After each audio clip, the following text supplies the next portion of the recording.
Well, I have me here a little sports car. Sportka, even. Yeah.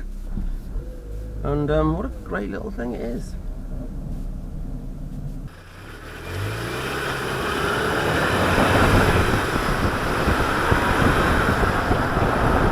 And I'm just doing a quick little bit of a test drive on it. And I've got to say, it's a fun little thing to drive.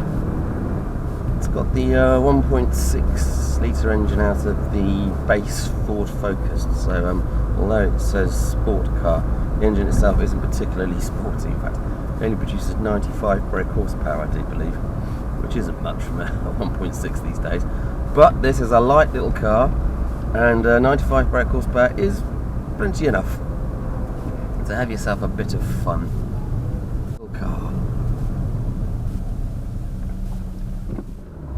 As most people who know anything about cars will know, the standard car was always praised for its great handling, and this is no exception to that rule.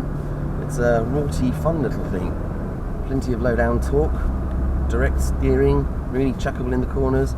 Just got lots of character. It's a real fun little car, like I already said. I'll say that again. It's a really fun little car.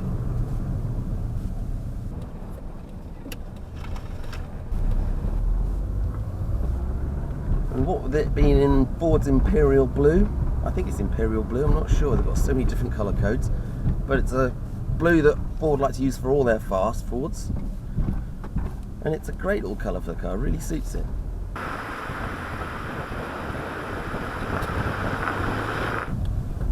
The question is it a future classic?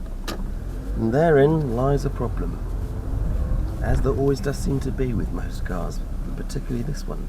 I'll explain in a minute. So I've just filled up with petrol, and now I'm going to explain why there's a conundrum with the Sportka.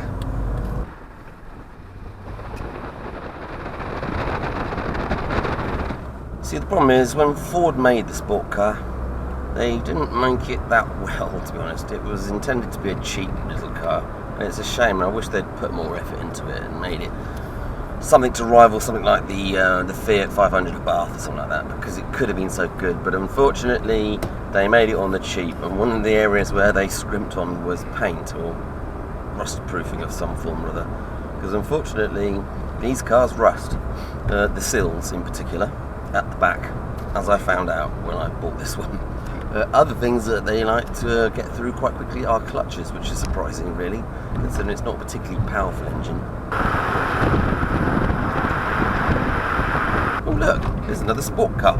Do we wave at each other? Woo! Do!